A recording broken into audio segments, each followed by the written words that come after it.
never-ending fight between central government and states, especially 10 states belonging to opposition parties, seems to have come to some sort of a conclusion, at least for now. Over the last couple of days, the central government has said that it will borrow 1.1 lakh crore rupees under a special window and give those as back-to-back loans to states. All of this time, very simply put, the whole argument was about who borrows to make up for the shortfall in GST compensation to states.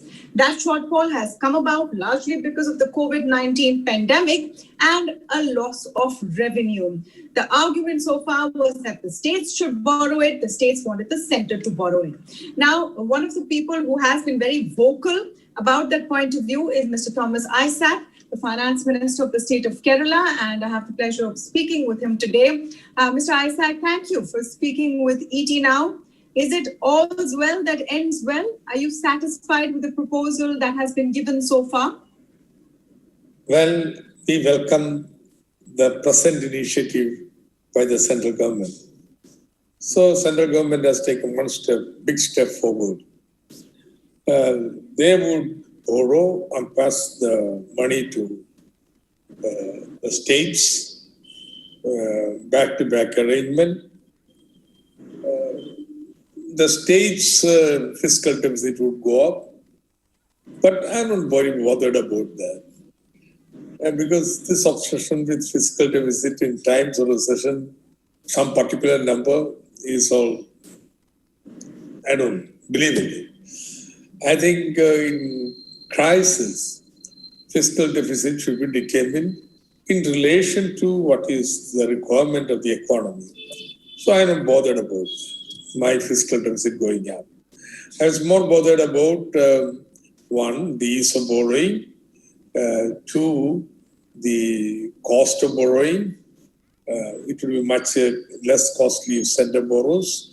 And three, administering it will be very difficult. You see, each state separate permission has to be given.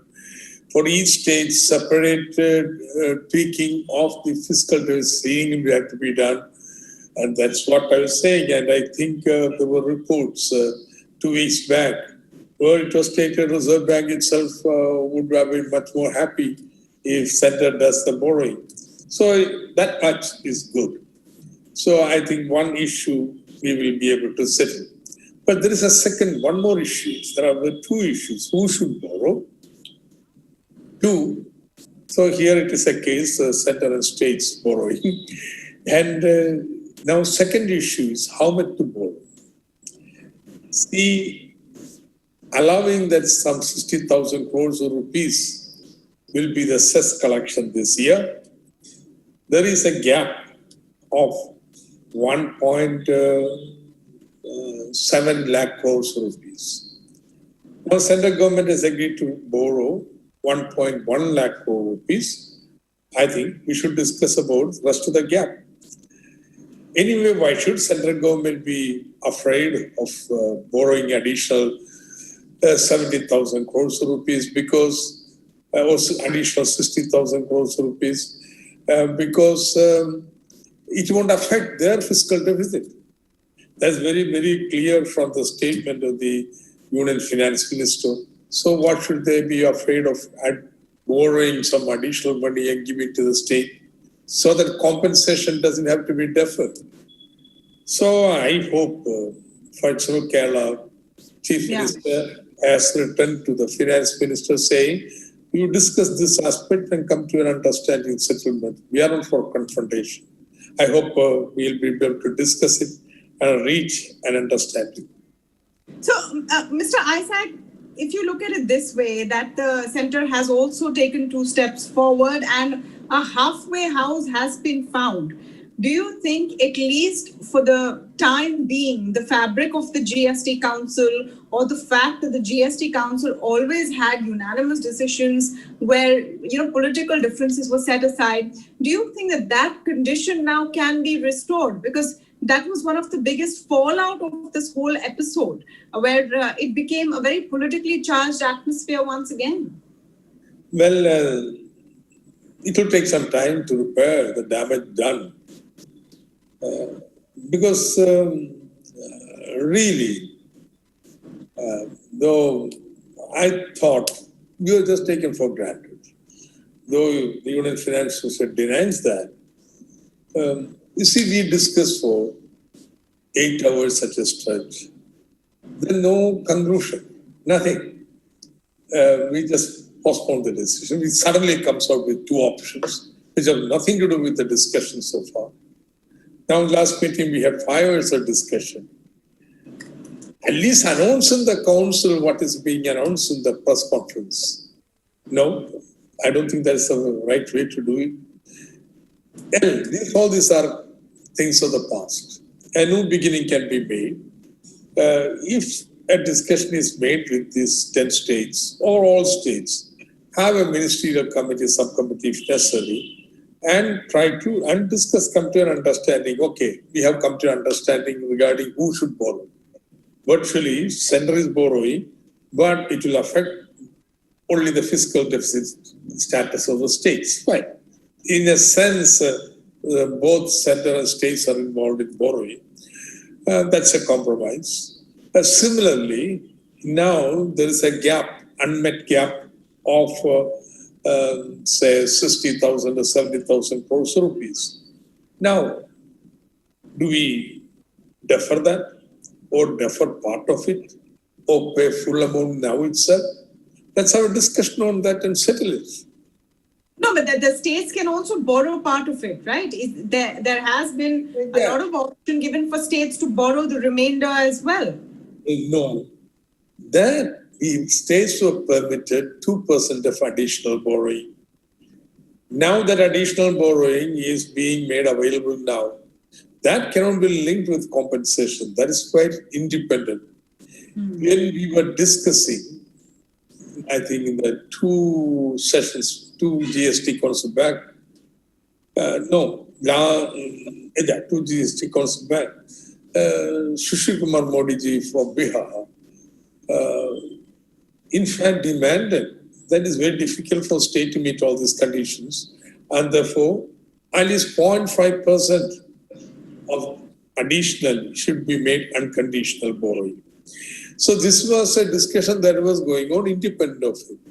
The issue still remains that GST compensation payment will have to be deferred beyond 5 years. Yes. By constitution, by law, they cannot be done. We have already decided collection of cess will be extended beyond 5 years. But council has not decided that payment of compensation cess will be extended beyond 5 years. Now that's what is effectively being done. Let's discuss this. What is wrong in discussion here? No, but Mr. Isaac, that of course will go on as far as process, and one can only hope that relationships are repaired. You've said it will take time, but it will happen eventually, because it's very important for this council to function in a cohesive manner. I want to come specifically to the deferment of collection of compensation cess beyond 5 years. Now, what we've understood so far is that this collection beyond 5 years, that's beyond 2022, will not be for a fresh payment to states. It will be to make good all of the borrowing, principal, interest, deficit, etc. up till that time. So you're not perpetuating the whole system. No. So in that case, how long is this going to be deferred to? Till what time are we going to keep collecting this compensation cess? That's a wrong understanding. This year's gap is 2.3. Of which, let's hope, 60,000 is made available from the cess collection this year. That leaves us with a gap of 1.7 lakh crores, of which 1.1 is met from the present borrowing arrangement. That leaves us a gap of 60,000 crores rupees, which will be paid from the cess collection after 5 years. Because next year also there will be compensation payment, economy has to pick up, and therefore there will be deficit. The cess, I think, will be sufficient to meet the gap of next year. So effectively, you are postponing this for 23, and for which a decision of the council has to be there. That's the AG's written opinion given to the council. So this is an issue, not a insolvable issue. This is an issue we can discuss and come to an understanding. Okay, no, but let me come back to my question. For how long should we keep extending the compensation cess? I mean, that is a real worry for business, for the economy, because it is an additional cess which effectively and eventually the consumer pays, right, on all of those products where it is levied. So if you're going to defer it beyond 2022, the fear, very honestly, Mr. Isaac, is that there are no lawmakers or tax collectors who ever like to stop collecting tax. Nobody likes to give up tax once it begins. And once you've already flagged off that you're going to defer it beyond 22, my question is by how long and for how long? It should not continue in perpetuity. No, I think extension of the collection of cess is only up to the period when the gap for which fund has been met through borrowing otherwise is recouped. That's all. It's self-limited. So it may go to 1 year, it may go to 1 year and 3 months. I do not know. It depends upon the tax buoyancy. But why is the gap here? This is because one reason is the rates are not revenue neutral.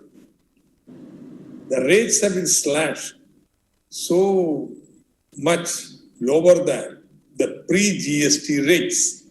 Therefore, nobody needs to get upset, you see.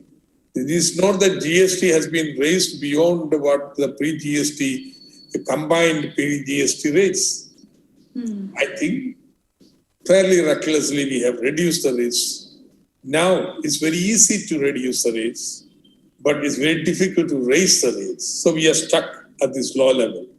So if I understand correctly, sir, you're saying that this should not go on for more than a year and a half beyond 2022. So say upper limit 2024, and then the compensation cess system should be ending. See, how much is it? I think we have to collect from the cess 1.7 lakh crore rupees. Yes. So it may require 1 year, maybe a few more months. That's it. It is not in perpetuity, going on. No, that's all. The total additional cess that has been collected after 22 is 1.7 lakh crores. And I think that collection we may require a few months more than 1 year. The moment the collection is made, well, the cess collection would stop. Okay. Well, let's hope that there are resolutions up ahead where, clear, unanimous decisions emerge which work for both center and state finances. Thank you so much.